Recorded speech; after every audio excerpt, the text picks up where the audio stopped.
estudo da Revista Espírita, ano de 1858. Nós vamos estudar 2 artigos, um de julho, o último artigo de julho do mesmo ano, né, 1858, e depois um do mês de agosto. Nós vimos na semana passada 2 artigos intitulados aqui, deixa eu ver aqui, O Tambor de Berezina, O Falso Padre Ambrósio, e uma lição de escrita por um espírito estudando sobre a caligrafia, né? Então nós vamos aqui a correspondência, são algumas correspondências que Kardec recebeu, e aí no mês de agosto nós vamos saltar 2 artigos, Contradições na Linguagem dos Espíritos e a Caridade, dissertação de São Vicente de Paulo, exatamente porque eles são muito grandes e a gente não vai conseguir fazer hoje.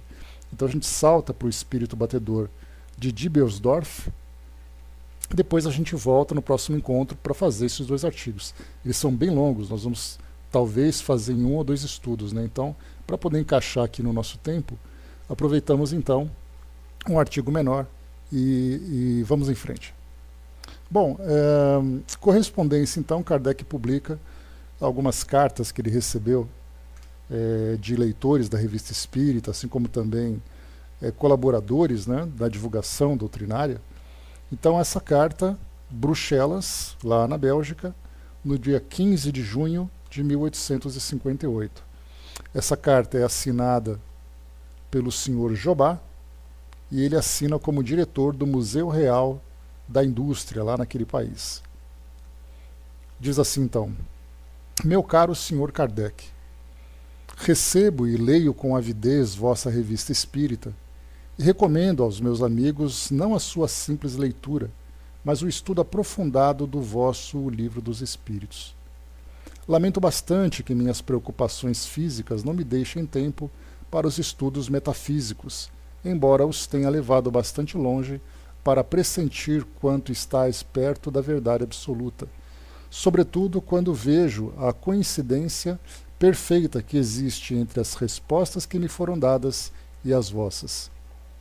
Mesmo aqueles que vos atribuem pessoalmente a autoria de vossos escritos estão estupefatos pela profundidade e pela lógica que encerram.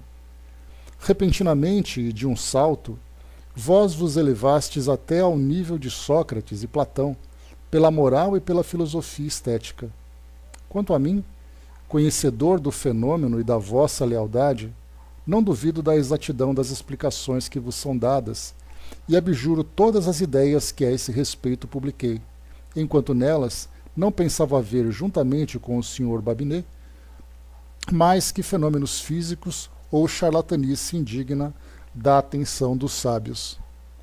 Como eu, não desanimei diante da indiferença de vossos contemporâneos. O que está escrito, o que está semeado, germinará. A ideia de que a vida é uma afinação das almas, uma prova e uma expiação, é grande, consoladora, progressiva e natural. Os que a ela aderem são felizes em todas as posições.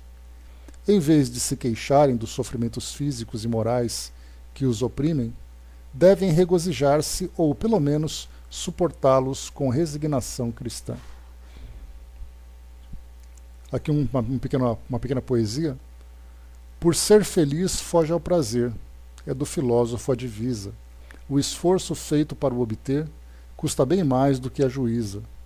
Mas ele vem cedo ou mais tarde, de forma súbita ou imprecisa. Do acaso é jogo sem alarde, que 10.000 vezes valer visa.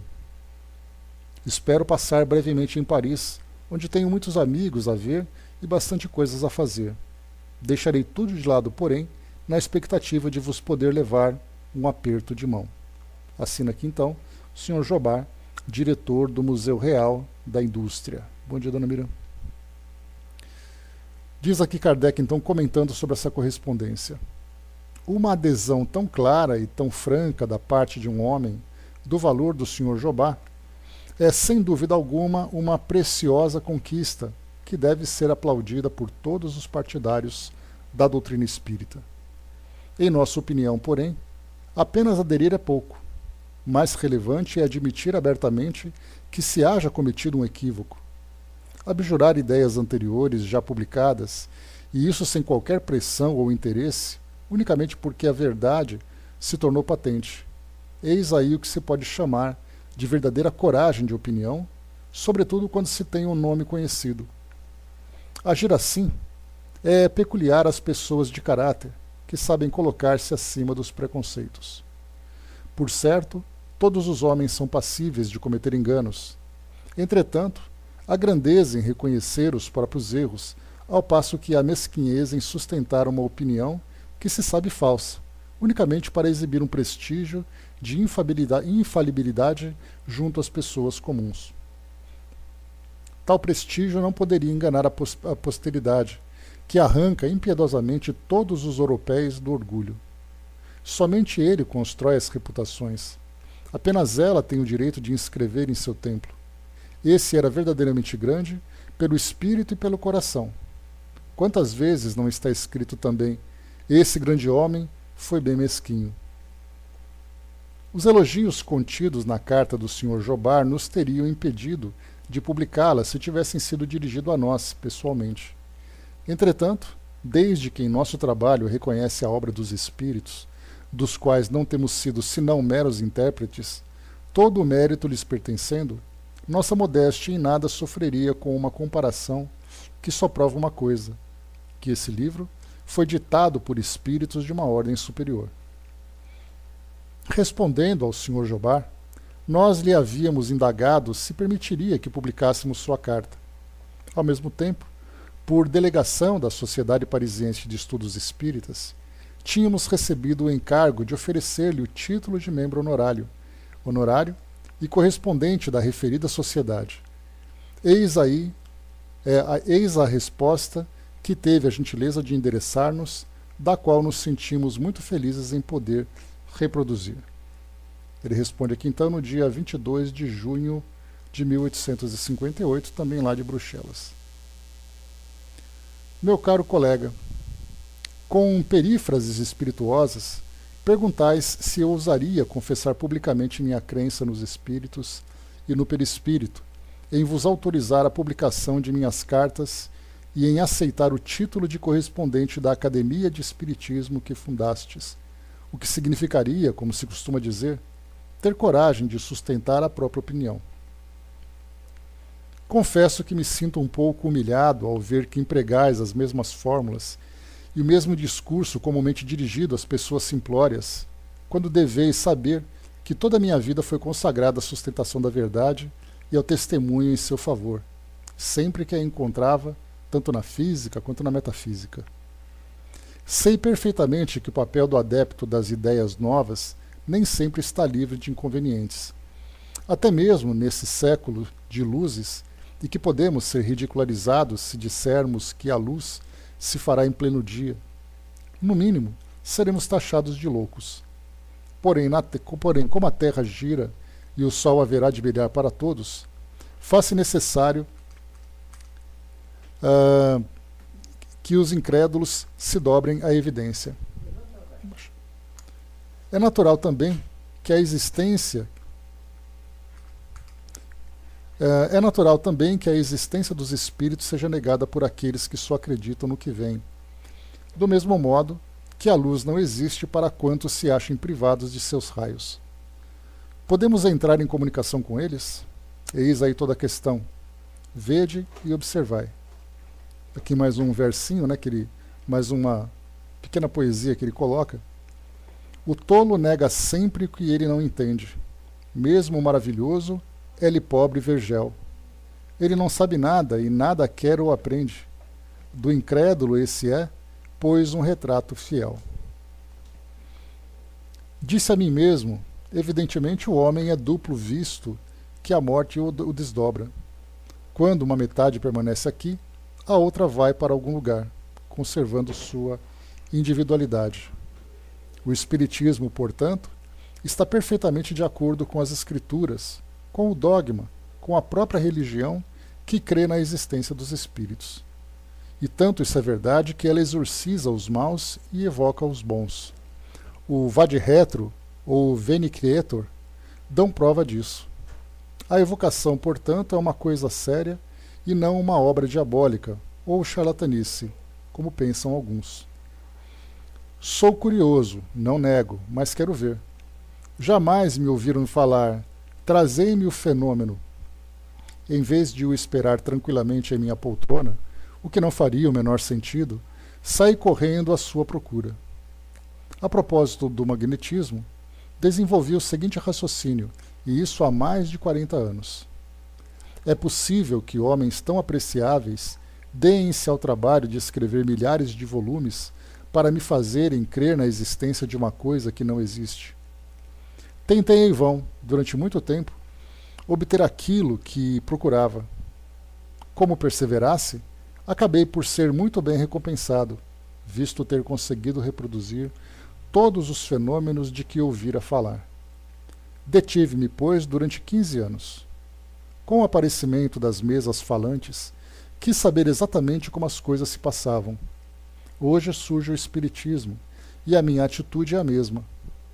Quando aparecer alguma coisa nova, correrei atrás dela com o mesmo ardor com que me coloco à frente das descobertas modernas de todos os gêneros. É a curiosidade que me arrasta, e lamento que os selvagens não sejam curiosos. Por isso mesmo continuam selvagens. Aqui uma referência sempre muito comum, quando se coloca dos selvagens, daqueles povos que viviam tanto aqui nas Américas como também na África e na Ásia. Então eles usavam essa expressão, que era muito comum naquela época, dada a superioridade que os europeus tinham diante de outros continentes. A curiosidade é mãe da instrução. Sei perfeitamente que essa ânsia de aprender tem me prejudicado bastante, e que se me tivesse mantido nessa respeitável mediocridade que conduz às honras e à fortuna, teria aproveitado a melhor parte. Há muito tempo confessei a mim mesmo que me achava apenas de passagem nessa sórdida pousada onde não vale a pena desfazer as malas. O que me faz suportar sem dor as injúrias, as injustiças, os roubos de que fui vítima privilegiada, foi a ideia de que aqui não existe nem felicidade, nem infelicidade com que possamos nos alegrar ou nos afligir. Trabalhei, o que me deu forças para fustigar os adversários mais encarniçados e impor respeito aos demais, de sorte que agora sou mais feliz e mais tranquilo do que as pessoas que me escamotearam uma herança de 20 milhões. Eu os lastimo, pois não lhes invejo a posição no mundo dos espíritos. Se lamento essa fortuna, não é por mim. Afinal de contas, não tenho apetite para digerir 20 milhões, mas pelo bem que deixei de fazer. Que alavanca poderosa nas mãos de um homem que soubesse empregá-la utilmente. Quanto impulso poderia proporcionar à ciência e ao progresso? Aqueles que têm fortuna ignoram frequentemente as verdadeiras alegrias que se poderiam permitir. Sabeis o que falta à ciência espírita para propagar-se com rapidez? Um homem rico, que a ela consagrasse sua fortuna por puro devotamento, sem mescla de orgulho, nem de egoísmo, que fizesse as coisas em grande estilo, sem parcimônia, nem mesquinhez. Tal homem faria a ciência avançar meio século. Por que me foram subtraídos os meios de o fazer? Esse homem será encontrado. Algo me diz. Honra a ele, pois. Aqui um comentário empolgado desse seguidor da doutrina, que coloca exatamente isso. Já que ele perdeu tanto dinheiro, ele gostaria de ter esse dinheiro de volta para poder investir no progresso geral, principalmente no progresso da doutrina espírita.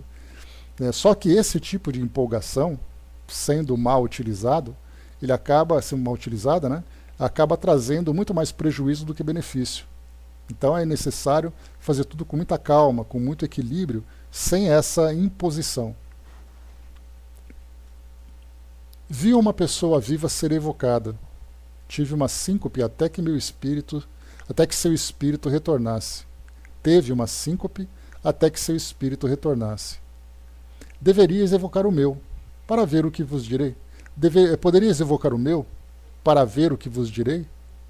Evocai também o Dr. Moore, morto no Cairo no dia 4 de junho. era um grande espiritista e médico homeopata.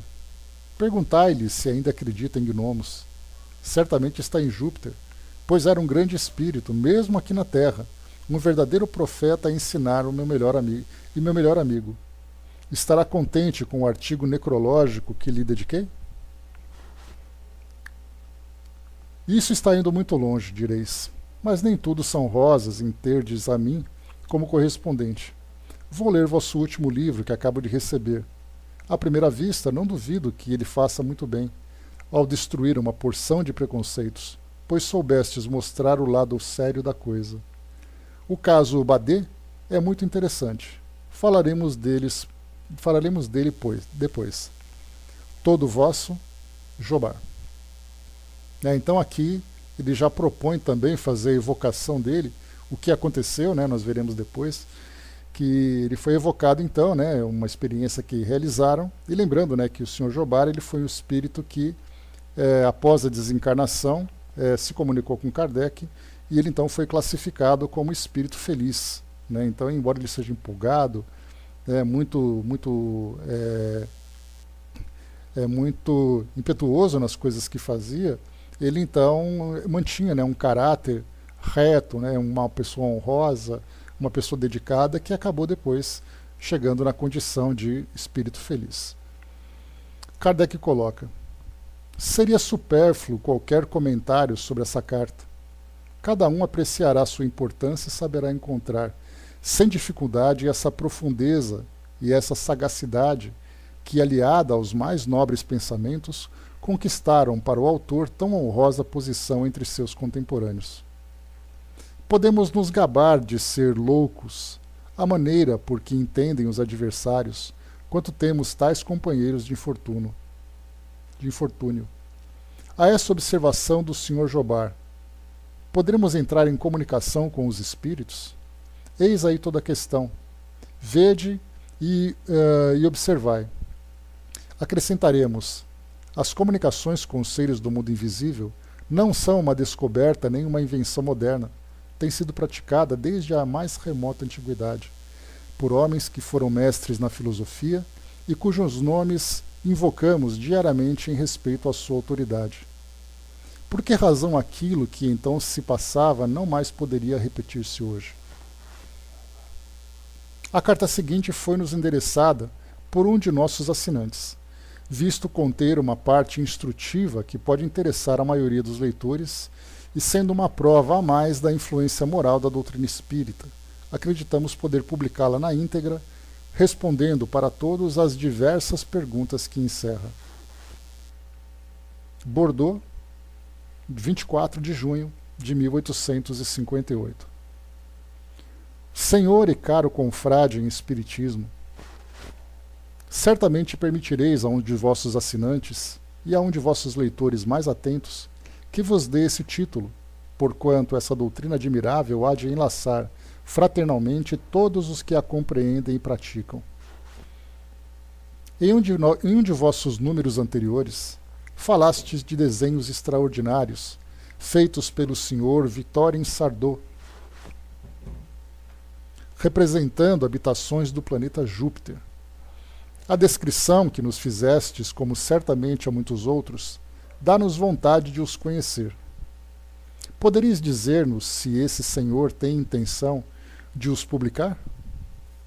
Não duvido que alcançarão grande sucesso, tendo em vista a extensão que a cada dia tomam as crenças espíritas. Seria o complemento necessário da descrição tão sedutora que deram os espíritos desse mundo feliz. Dir-vos-ei, meu caro senhor, a respeito, que há cerca de 18 meses evocamos em nosso pequeno círculo íntimo um antigo magistrado, parente nosso, morto em 1756. Aqui quase um século, Quase não, mais de um século. Que em vida foi um modelo de todas as virtudes e um espírito muito superior, embora não tendo alcançado lugar na história. Disse-nos que estava encarnado em Júpiter e deu-nos um ensinamento moral de admirável sabedoria, em tudo conforme ao que encerra o vosso tão precioso o Livro dos Espíritos. Tivemos naturalmente a curiosidade de pedir-lhe algumas informações sobre o estado do mundo que habita, o que fez com extrema complacência. Ora, julgai nossa surpresa e alegria quando lemos em vossa revista uma descrição absolutamente idêntica daquele planeta, pelo menos em suas linhas gerais, uma vez que, como vós, não havíamos levado tão longe essas questões. Tudo ali é conforme ao físico e à moral, até mesmo à condição dos animais. Mencionou, inclusive, as habitações aéreas das quais não falais. Habitações aéreas, hein? Como houvesse certos assuntos que tínhamos dificuldade de compreender, nosso parente aditou essas palavras notáveis. Não é de admirar que não compreendais as coisas para as quais vossos sentidos não foram feitos.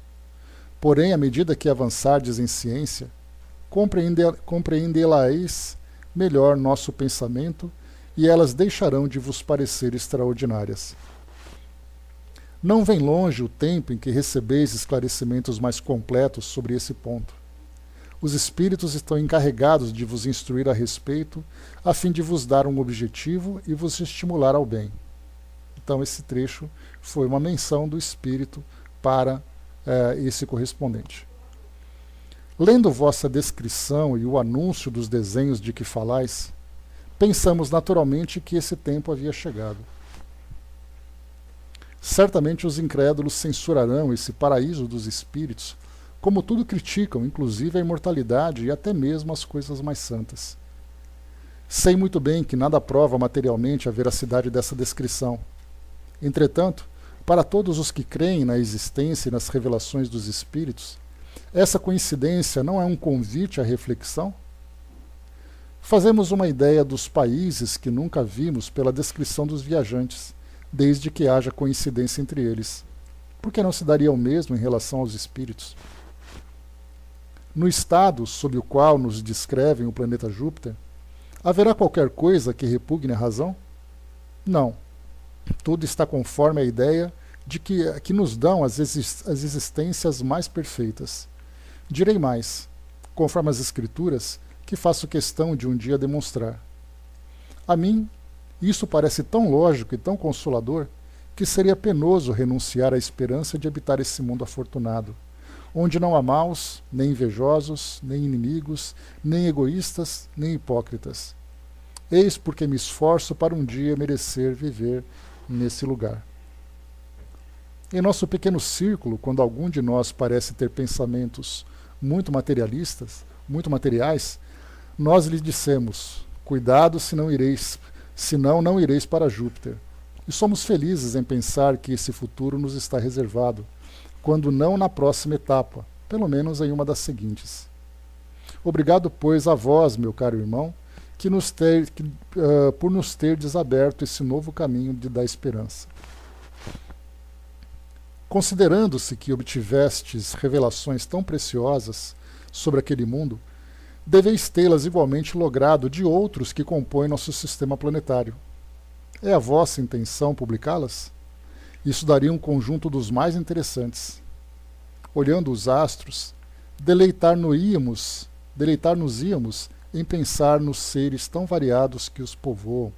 O espaço nos pareceria menos vazio. Como pode o homem, crente no poder e na sabedoria de Deus, imaginar que essa infinidade de globos seja formada por corpos inertes e sem vida? Que estejamos sozinhos nesse pequeno grão de areia chamado Terra. Direi que é a impiedade que o faz assim. Semelhante ideia me entristece. Se assim fosse, pensaria estar num deserto. Inteiramente vosso de coração, Marius M., funcionário aposentado. Então, uma solicitação interessante aqui, né, que Kardec publicasse, caso tivesse obtido, informações sobre outros mundos, outros planetas, outros povos, né, outros grupos de espíritos, outras comunidades no geral. Responde aqui Kardec. O título que o nosso honrado assinante quis outorgar-me é muito lisonjeiro, para que não lhe sejamos reconhecido de nolo haver julgado merecedor. De fato, o Espiritismo é o laço fraternal que deve conduzir à prática da verdadeira caridade cristã todos os que o compreendem em sua essência, porquanto tendes a fazer desaparecer os sentimentos de ódio, de inveja e de ciúme que dividem os homens. Mas essa não é a fraternidade de uma seita. Para que se conforme aos divinos preceitos do Cristo, deve abraçar a humanidade inteira, porquanto são filhos de Deus todos os homens. Se alguns estão extraviados, ela ordena que os lamentemos, proíbe que os odiemos. Amai-vos uns aos outros, disse Jesus. Nunca falou, não ameis senão os que pensam como vós. Eis porque, quando nos nossos adversários nos atiram pedras, não lhes devemos jamais devolver as maldições. Esses princípios tornarão pacíficos os homens, que jamais buscarão a satisfação de suas paixões na desordem e no sofrimento do próximo.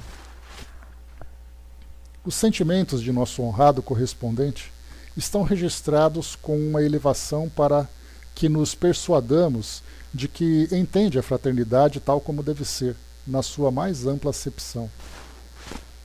Somos felizes pela comunicação que ele se prontificou a fazer a respeito de Júpiter. A coincidência que nos assinala não é única, como se pôde depreender pelo artigo concernente ao assunto. Ora, seja qual for a opinião que se tenha a respeito, nem por isso deixa de ser matéria de observação. O mundo espírita está cheio de mistérios que devem ser estudados com muito cuidado. As coincidências morais deduzidas pelo nosso correspondente estão marcadas de um cunho lógico que a ninguém escapa. A propósito da publicação dos desenhos, vários de nossos assinantes externaram o mesmo desejo, mas tal é a sua complicação que a reprodução em gravura determinaria despesas excessivas e de difícil solução. Os próprios espíritos haviam dito que o momento de publicá-los ainda não tinha chegado, provavelmente por esse motivo. Felizmente, a dificuldade está hoje superada. De médium desenhista, sem saber desenhar, o Sr. Victorien Sardou tornou-se médium granador, embora jamais houvesse pegado num buril em toda a sua vida. Agora faz desenhos diretamente sobre o cobre, o que permitirá sua reprodução sem o concurso de qualquer artista estrangeiro. Isso, né, porque ele fala que na impressão, né, então eles fazem ali esculpem aquela placa de cobre para depois então fazer com que ela imprima aquele desenho, né? Então essa era a dificuldade gráfica daquele período. Então desenhar é uma coisa, passar para a impressão é outra, já que tudo era feito, né, através daquelas placas e através daqueles pequenos tipos, né, que eram montados para que as palavras fossem impressas, né? Então aqui nesse caso, médium granador, colocou aqui meio itálico, né, só para poder fazer aqui uma brincadeira, mostrando que então ele começava a desenhar agora também nessa placa de cobre. Simplificada a questão financeira, poderemos assim dar uma amostra notável em nosso próximo número, acompanhada de uma descrição técnica que ele teve a gentileza de redigir conforme os documentos que lhe ofereceram os espíritos. Esse tipo de desenho, né, Miriam, lembra muito a xilogravura, né, que conforme os artistas nordestinos costumam fazer naquela literatura de cordel, naqueles desenhos, né, então é um desenho bem bacana. Só que nesse caso aqui, né, com características muito mais finas, né, pelos desenhos que nós vimos, inclusive publicados também na Revista Espírita, né. Nesse caso a gravação em madeira, para aqui, né, para essa gráfica, é feito com cobre, né, que é um material muito mais duradouro, né. Esses desenhos são muito numerosos, formando seu conjunto mais tarde um verdadeiro atlas. Conhecemos outro médium desenhista a quem os espíritos fazem traçar desenhos não menos curiosos sobre outro planeta. Quanto ao estado dos diferentes globos conhecidos, sobre muitos temos recebido ensinamentos gerais, enquanto sobre outros apenas alguns detalhes. Mas ainda não nos decidimos sobre a época mais conveniente para a publicação. Assina aqui então Allan Kardec. Então essas três correspondências que nós vimos, duas do Sr. Jobard e essa terceira do Sr. Marion, compõem aqui, né, Marius, né, Companion não, Marius, deixa eu ver aqui o nome dele, senhor Marius M, né? Então, vimos aqui essas 3 correspondências, é, né? Interessante vermos a forma como Kardec interagia com os leitores e o tipo de interesse que era demonstrado, né? Nesse caso, nós vimos aqui dois seguidores da doutrina espírita que trouxeram cartas muito interessantes, apresentando estudos, trabalhos, interesses, né, de uma forma bastante cordial. Mas Kardec também recebia ali correspondências bastante espinhosas, né, e ele tinha ali então que refutar aquelas críticas, aqueles comentários, né, alguns deles inclusive publicados aqui na revista. A André colocou, né, então, pelo que posso entender, ele só publicava o que era aprovado pelos espíritos. Sim, né, muita coisa ali. Como eu falei para vocês, né, eu não tenho dúvidas de que Kardec tinha ali um calhamaço de informações que ele não publicava porque era algo, explicações de questões que ele perguntava, mas que não era ainda o momento de publicar, né? Então, aqui como nós vimos, né, os espíritos então avaliavam inicialmente, né, passavam informações para ele, o que era de interesse público. Então Kardec publicava, o que era de algo mais restrito, ficava então ali apenas para os seus estudos pessoais, para que ele pudesse aprofundar. É o caso que a gente vê, por exemplo, Andréia, quando se fala sobre as colônias espirituais. Será que somente Chico Xavier teve ali a oportunidade de trazer essa informação? Será que Kardec nunca perguntou para os espíritos onde vocês moram, o que vocês fazem? Então essa é uma das questões que nós temos hoje nas obras básicas, que não são citadas as colônias, né, e por isso acaba gerando tanta divergência entre os seguidores, estudantes e estudiosos da doutrina espírita. Então, pelo fato de não termos essas informações de colônias espirituais, comunidades criadas pelos espíritos para receber os desencarnados, acaba sendo refutado com muita agressividade, inclusive. Eu já tive a oportunidade, né, a infelicidade de ver esse tipo de debate acontecendo entre aqueles que aceitavam e aqueles que recusavam. Mas aí então, como nós vimos aqui, publicam artigos falando sobre habitantes de Júpiter. Então é mais fácil acreditar em espíritos que moram em Júpiter do que acreditar numa comunidade no plano espiritual formada por uma estrutura fluídica, onde nós temos ali escolas, onde nós temos hospitais, onde nós temos ali outras tantas estruturas. Mas falar de um planeta como Júpiter, isso é aceitável. Então a gente vê assim a confusão que isso acaba causando, né? Agora, para mim, né, isso é uma opinião que eu tenho, obviamente, eu não tenho dúvidas de que Kardec tinha acesso a essas informações. Tanto é assim, né, que ele publicou num dos artigos, aqui numa das edições da Revista Espírita, aquele artigo falando sobre Confissões de Voltaire. E naquela Confissões de Voltaire, Voltaire mesmo fala que, quando encarnado, ele era muito cético, ele trazia-lhe tantas dúvidas, depois, como desencarnado, a punição dele era exatamente ver as estruturas, as cidades espirituais. E ele menciona isso, né, que ele voava sobre cidades onde os espíritos habitavam.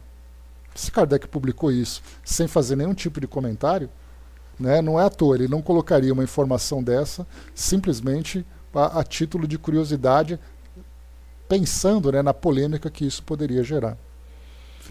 Eu acredito que no século XIX ele sabia que não poderia falar sobre isso porque poderia ser criticado. No século XX estávamos mais preparados, hoje nem fala. Eu já acho que não é o fato dele ser criticado, mas é porque todo o trabalho que ele estava desenvolvendo era voltado para mostrar para nós a realidade moral dos espíritos.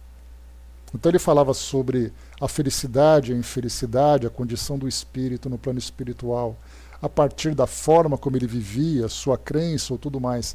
Então, tratar dessas questões de estrutura no plano espiritual, ele perderia tanto tempo desfazendo essa confusão que geraria, que acabaria tirando o foco principal. Então ele não falou sobre a habitação dos espíritos, falou muito pouco sobre os animais, falou muito pouco sobre os elementais, né, sobre aquela parte mais científica, mais técnica, né? Então o objetivo era assim, olha, nós somos espíritos imortais. Então, embora essa ideia da imortalidade da alma sempre foi trazida, né, pela Igreja Católica, pelas igrejas protestantes da época, né, e por outras religiões também. Então todo mundo acreditava na imortalidade da alma, na vida após a morte, mas cada um vendo de um modo muito fantasioso, de um modo muito limitado, incompleto, confuso. Então ele tinha que trazer a convicção da existência da alma a partir desse trabalho de comunicação com os espíritos.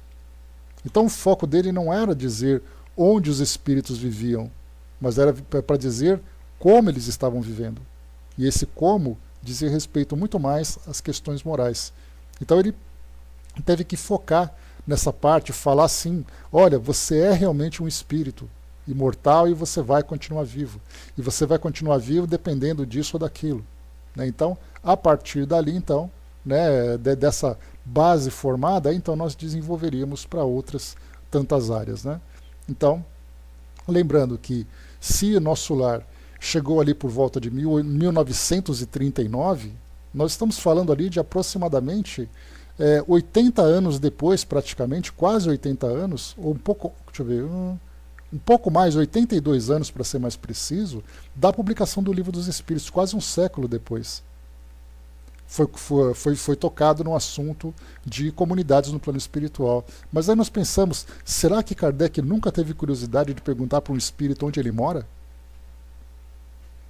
Para aqueles que não imaginam dessa forma, eu penso que é muita ingenuidade, que Kardec não faria uma pergunta dessa. Sendo que ele fez perguntas sobre Júpiter. Né? Então, é desse raciocínio que a gente deduz que o propósito não era tratar dessas questões, mas de outras que eram mais graves para aquele momento. Muito bem, vamos lá então. Seguindo então para o nosso próximo artigo, como eu comentei no início, nós vamos aqui para a página 340, aqui na minha edição digital, o espírito batedor de Diebelsdorf, chamado de Baixa Saxônia, né? Isso na Alemanha, obviamente. Do Dr. Kerner, traduzido do alemão pelo Sr. Alfred Pierrot. O Pierrot. Diz aqui para nós o artigo. Pondo-se de lado o seu aspecto cômico, a história do espírito batedor de Diebelsdorf também encerra uma parte instrutiva, como ressalta das passagens de velhos documentos publicados em 1811 pelo pregador Capelli. Então, Kardec aqui em 1858 traz então para nós um texto de 1811. Vamos lá. No dia 2 de dezembro de 1761, às 6 horas da tarde, uma espécie de martelamento que parecia vir do chão fez-se ouvir no quarto habitado por Antony Quiteliu. Atribuindo o episódio ao seu criado, que queria divertir-se à custa da empregada, então no quarto das fiandeiras, saiu para jogar um balde de água na cabeça do gozador, não encontrando, porém, ninguém do lado de fora. Uma hora depois, o mesmo barulho recomeçou e ele imaginou que fosse causado por um rato. Assim, no dia seguinte, examinou as paredes, o teto e o assoalho, não encontrando o mais leve vestígio desse animal. À noite, o mesmo barulho. Considerou-se então a casa perigosa para servir de habitação e as próprias criadas não mais quiseram permanecer no quarto durante o serão. Logo após o ruído cessou para reproduzir-se 100 passos adiante na casa do Sr. Louis Quiteliu, irmão de Antony, e com uma força inusitada. Era num canto do quarto que se manifestava a coisa batedora. Por fim, o fenômeno se tornou suspeito aos camponeses, vindo o burgomestre a dar parte à justiça, que, de início, não quis ocupar-se de um caso que considerava ridículo. Contudo, em face das insistentes pressões dos habitantes, alguém da justiça se dirigiu a Diebelsdorf no dia 6 de janeiro de 1762 para examinar o fato com maior atenção. Demolidos as paredes e os tetos, nenhum resultado se obteve. A família Kiteliu jurou não ter absolutamente nada a ver com aquela coisa estranha. Até então não se havia conversado ainda com o batedor. Armando-se de coragem, o indivíduo de Nagan pergunta, Espírito batedor, estás aqui? E um golpe se fez ouvir. Podes dizer como me chamo? Entre diversos nomes designados, o espírito bateu o nome do interlocutor. Há quantos botões em minha roupa? 36 golpes foram dados. Os botões foram contados, havendo justamente 36. A partir desse momento, a história do espírito batedor espalhou-se nas redondezas, fazendo com que centenas de moradores de Brunswick se dirigissem à noite a Diebelsdorf, assim como ingleses e uma porção de curiosos estrangeiros. A multidão tornou-se tão numerosa que a milícia local não a podia controlar. Os camponeses tiveram que reforçar a guarda da noite, não se permitindo entrar os visitantes senão um após o outro. Vai com Deus, então. Deixa eu ver aqui. Os camponeses tinham que reforçar a guarda à noite, não se permitindo entrar os visitantes, senão uns após o outro. Uns após os outros. Essa afluência de pessoas pareceu excitar o espírito a manifestações mais extraordinárias ainda, evoluindo para determinadas formas de comunicação que atestavam a sua inteligência. Jamais se atrapalhou nas respostas. Desejava-se saber o nome e a cor dos cavalos estacionados de frente da casa? Ele o indicava com precisão. Abria-se um livro de canto, colocava-se o dedo ao acaso sobre uma página e perguntava-se o número do trecho de música, desconhecido até mesmo do próprio interlocutor. Logo, uma série de golpes indicava perfeitamente o número designado. O espírito não fazia esperar sua resposta, que se seguia imediatamente após a pergunta. Também dizia quantas pessoas havia no quarto, quantas estavam do lado de fora, designando a cor dos cavalos, das roupas, a posição e a profissão das pessoas. Entre os curiosos encontrava-se um dia um homem de Etim, completamente desconhecido em Diebelsdorf, e morando há pouco tempo em Brunswick. Pediu ao espírito o local do seu nascimento, e a fim de o induzir em erro, citou grande número de cidades. Quando chegou ao nome Etim, um golpe se fez ouvir. Um burguês astuto, imaginando pegar o espírito em falta, perguntou-lhe quantas moedas possuía em seu bolso, tendo sido respondido 681, seu número exato. A um confeiteiro, disse quantos biscoitos tinha feito pela manhã. A um comerciante, quantas medidas de fita havia vendido na véspera. A um outro, o total de dinheiro recebido na antevéspera pelo correio. Era de humor bastante alegre, batendo à medida que se desejasse, e algumas vezes tão forte que o ruído era ensurdecedor. Durante o jantar, à noite, e após as orações, ele bateu Amém. Esse sinal de devoção não impediu que um sacristão, revestido de um grande hábito de exorcista, tentasse desalojar o espírito de seu canto. A conjuração, porém, fracassou. O espírito nada temia, mostrando-se tão sincero nas respostas ao duque reinante Charles e ao seu irmão Ferdinand, quanto a qualquer outra pessoa de menor condição. A história tomou então um rumo mais sério. O duque encarregou um médico e alguns doutores em direito para examinarem o fato. Os sábios explicaram as batidas pela presença de uma fonte subterrânea.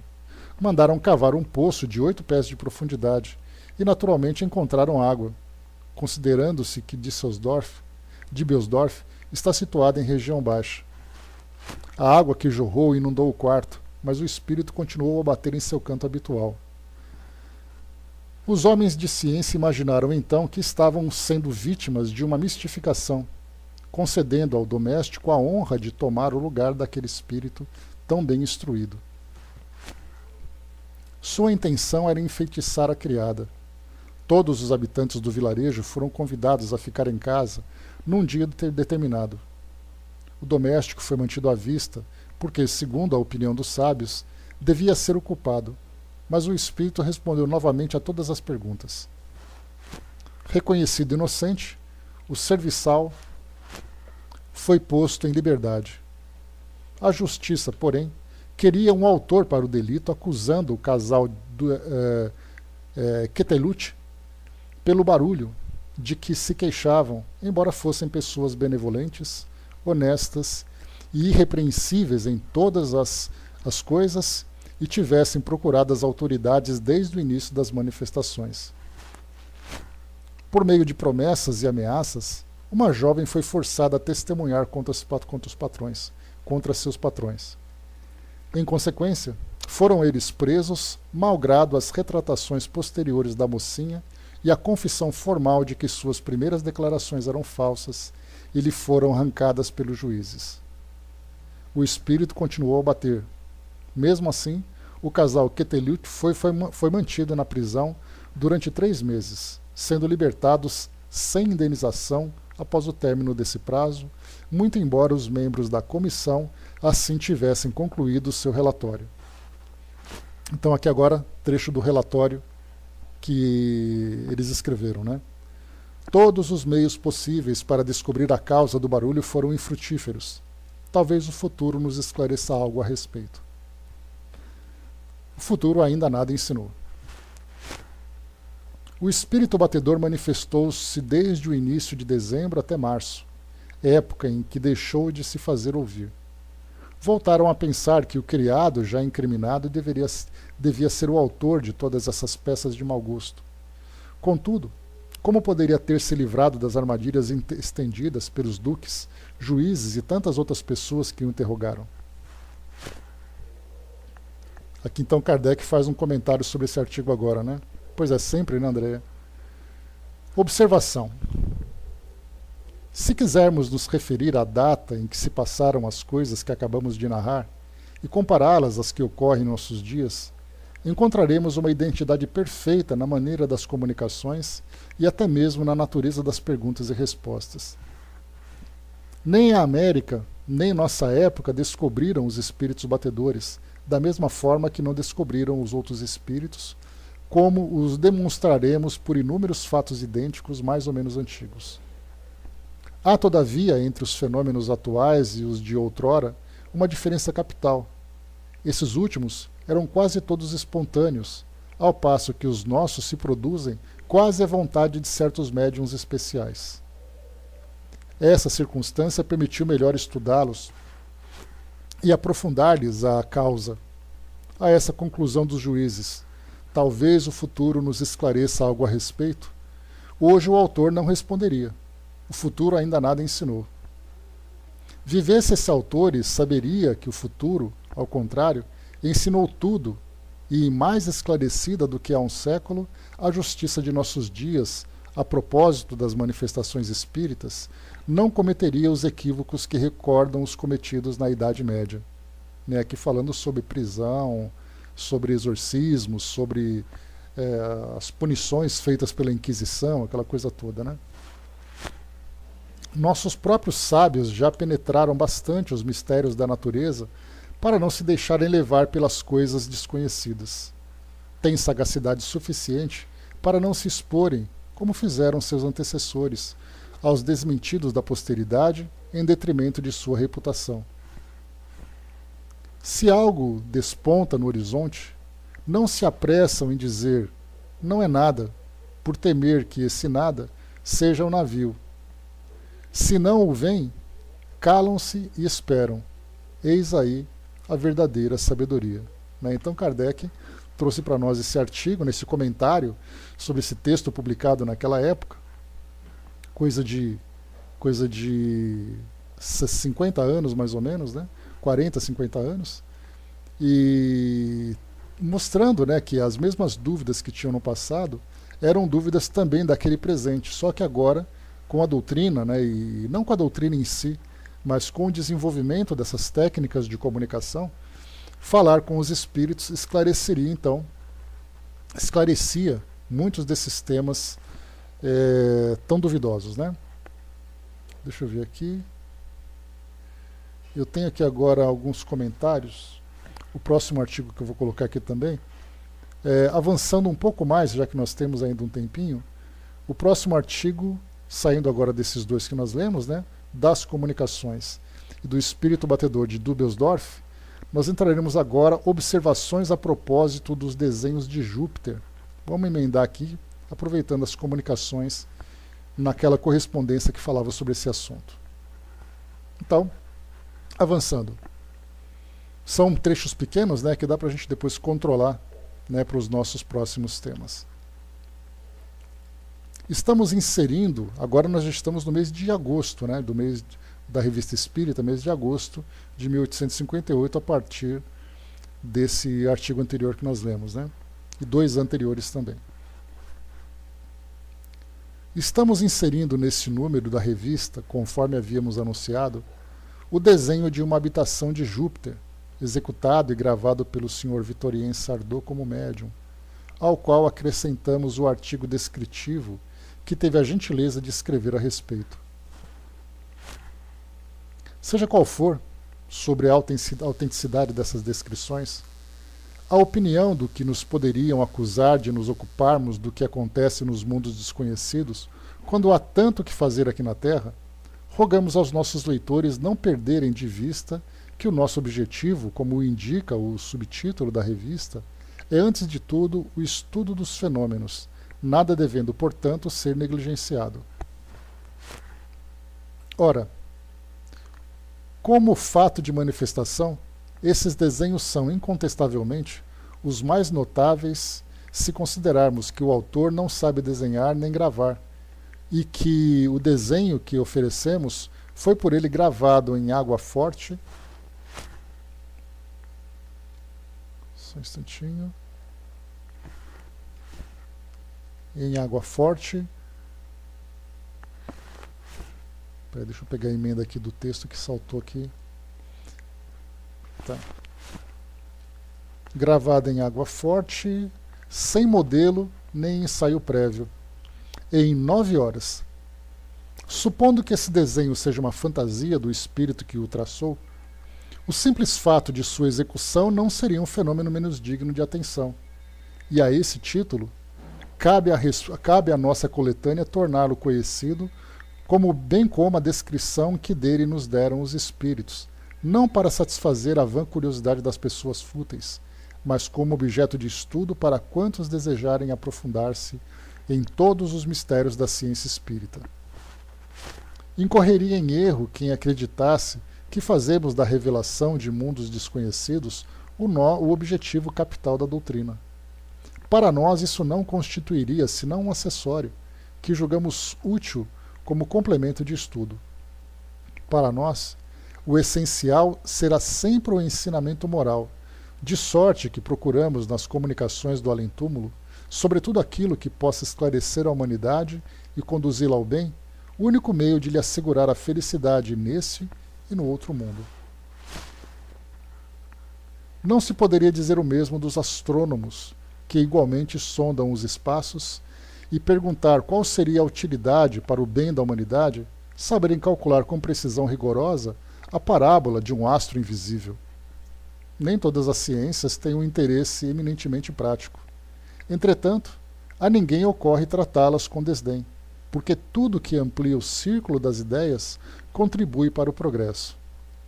Dá-se o mesmo com as comunicações espíritas, ainda que escapem ao círculo acanhado da nossa personalidade. Então aqui a introdução desse tema que ele começa a falar. O próximo aqui será habitações do planeta Júpiter. Então, 2 comentários importantes que são feitos aqui, né, que Kardec coloca.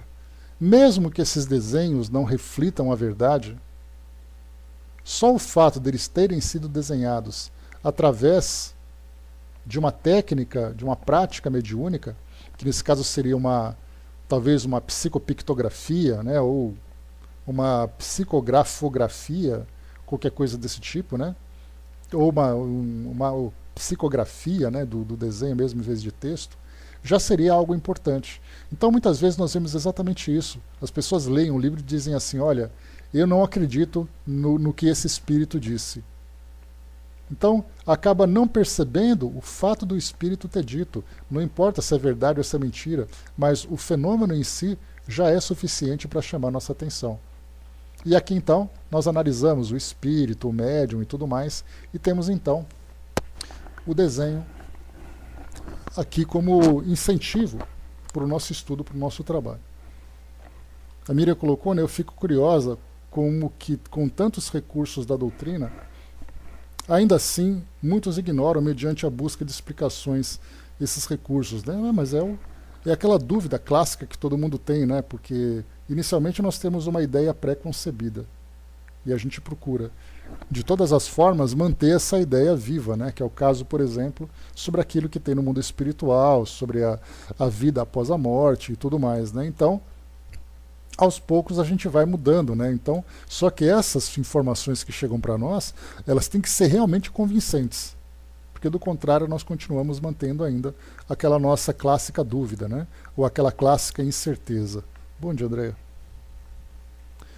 Próximo item aqui agora, próximo artigo, habitações do planeta Júpiter. Então, se vocês tiverem oportunidade de baixar a edição da Revista Espírita Digital, que é oferecida lá no site da FEB, vocês vão ver aqui, né, tanto na semana passada, quando nós lemos, né, sobre a caligrafia dos espíritos, Kardec traz ali um facsímile, que é aquela imagem, né, da caligrafia do médium, uma caligrafia bem feia, né, e depois do espírito, que era calígrafo, né, que fazia ali aquelas letras bonitas e tudo mais. Então, mostrando o fenômeno, né, do médium que tinha sua própria letra feia e depois mudando a sua caligrafia com a psicografia. Então, tem a foto fazendo uma comparação entre as duas caligrafias. E aqui, nesse artigo da revista, nós temos aqui o desenho, né, um desenho belíssimo, que impressiona pelos detalhes, né, que são muito, muito minuciosos, né? Muito interessante. Bacana, faz isso mesmo, Andréia, né? Então, podendo ali ter esses desenhos, né, vale a pena, né? Então, não apenas esse daqui, mas tem outros desenhos também que foram publicados. Então, um desenho belíssimo que foi trazido para nós aqui, através dessa prática, né? E aqui depois, deixa eu ver aqui o outro, habitações do planeta Júpiter. Vamos a ele, então. Deixa eu ver aqui o tamanho desse artigo. É um pouquinho longo também. Vou deixar para o próximo, que isso aqui é bem longo. Deixa eu ver aqui. Nossa, páginas e páginas e páginas. Nós já saltamos, inclusive, para o mês de setembro. Deixa eu ver aqui. Tamanho desse artigo. Artigos imensos que Kardec traz. Deixa eu pegar um menorzinho aqui para a gente poder estudar. Doutrina das escolhas das provas. Outro de Platão também, que é enorme aqui, no mês de setembro. Vamos em frente, estou garimpando aqui um artigo que seja interessante para nós. Uma vez de além túmulo.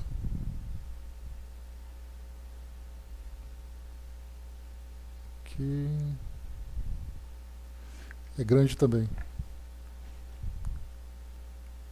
Deixa eu ver aqui, os gritos da noite de São Bartolomeu. Aqui, achei. Vamos lá. Os gritos da noite de São Bartolomeu. Um artigo pequeno aqui, 2 páginas. De Saint-Foix, em sua história.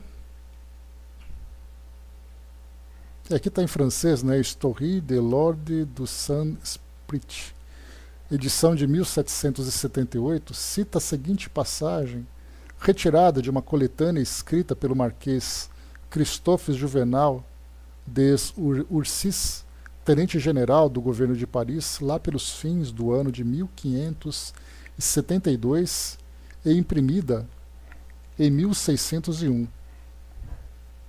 Citação aqui então. No dia 31 de agosto de 1572, 8 dias após o massacre de São Bartolomeu, eu havia ceado no Louvre nas dependências da senhora Fiesque. O calor tinha sido grande durante todo o dia. Assentamo-nos sob uma pequena latada às margens do rio Sena para aspirar o ar fresco. De repente ouvimos no ar um barulho horrível de vozes tumultuosas e de gemidos misturados a gemidos de raiva e de furor. Ficamos imóveis, tomados de pavor, olhando-nos de instante em instante, mas sem coragem de falar. Creio que esse barulho tenha durado cerca de meia hora. Por certo, o rei Carlos IX também o ouviu. Ficou apavorado, não dormiu mais durante o resto da noite. E, embora não comentasse o fato no dia seguinte, perceberam-lhe o ar sombrio, pensativo, alucinado. Se algum prodígio não deve encontrar incrédulos, seguramente esse é um deles, atestado por Henrique IV. Conforme D'Aubigné, no livro 1, capítulo 6, página 561, esse príncipe várias vezes nos contou entre seus familiares e cortesãos mais chegados, e tenho várias testemunhas vivas que jamais relataram o fato, sem se sentirem ainda tomadas de pavor, que 8 dias após o massacre de São Bartolomeu, viu uma grande quantidade de corvos empoleirar-se e crocitar sobre o pavilhão do Louvre, que, nesta mesma noite, 2 horas após haver deitado, Carlos IX saltou de sua cama, fez-se levantarem os que estavam em seu quarto e ordenou verificassem o que por ali se passava, pois ouvia no ar um grande barulho de vozes a gemer, em tudo semelhante ao que percebera na noite do massacre. Que todos esses gritos eram tão impressionantes, tão marcantes e de tal forma articulados, que Carlos IX, julgando que os inimigos de Montmorency e de seus partidários os haviam surpreendido e o atacaram, enviou um destacamento de seus guardas para impedir esse novo massacre. Que os guardas informaram que Paris estava tranquila e que o barulho que se ouvia permanecia no ar. Kardec aqui coloca um comentário sobre esse artigo.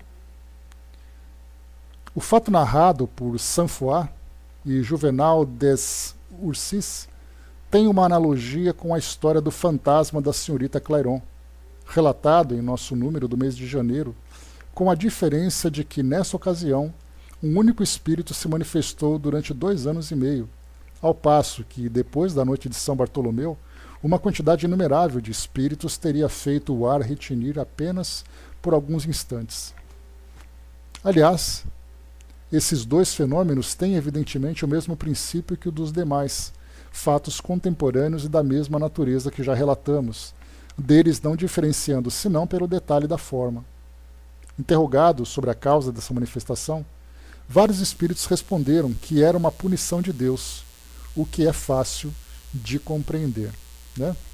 Então, para quem não se lembra, a noite de São Bartolomeu, ela foi um conflito que aconteceu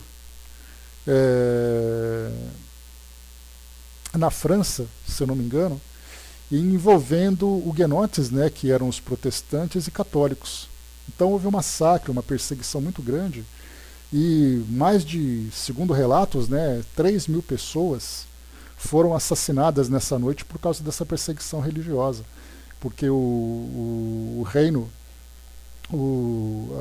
a monarquia francesa era de uma religião, o povo era de outra religião, então ficou naquela briga religiosa entre eles e acabou depois trazendo essa situação sanguinária. E aí a descrição daquele período eram corpos boiando no rio Sena, eram corpos jogados na rua, uma coisa assim indescritível. Então, aqui esse fenômeno relatado dos gritos da noite de São Bartolomeu, que inclusive tem um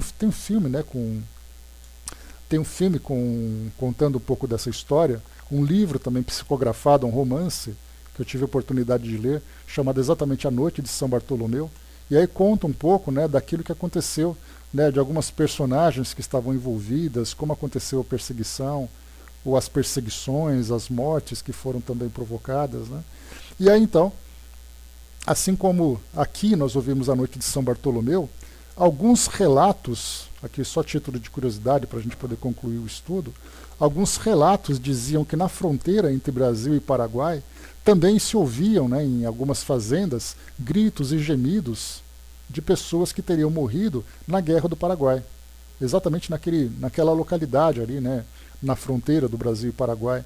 Então, tanto nesses casos, muitas senzalas que tinham sido desativadas em fazendas também apresentavam alguns episódios assim estranhos, né? Enfim, são várias e várias histórias, né?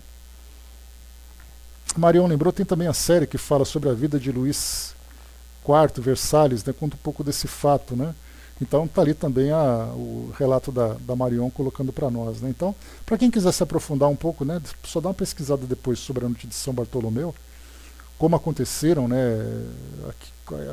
como aconteceu aquele massacre, para depois contextualizar, para ver por que, né, que os espíritos então se manifestavam. E aqui, como foi essa colocação de Kardec, aqui no final, ele diz assim que, interrogados sobre a causa dessa manifestação, vários espíritos responderam que era uma punição de Deus, o que é fácil de compreender, né? Então, na verdade, os espíritos estavam ali meio que atormentando a cidade, né, para poder mostrar exatamente aquilo que aconteceu, que a princípio era apenas ali um evento material, mas que na verdade teve repercussão espiritual também.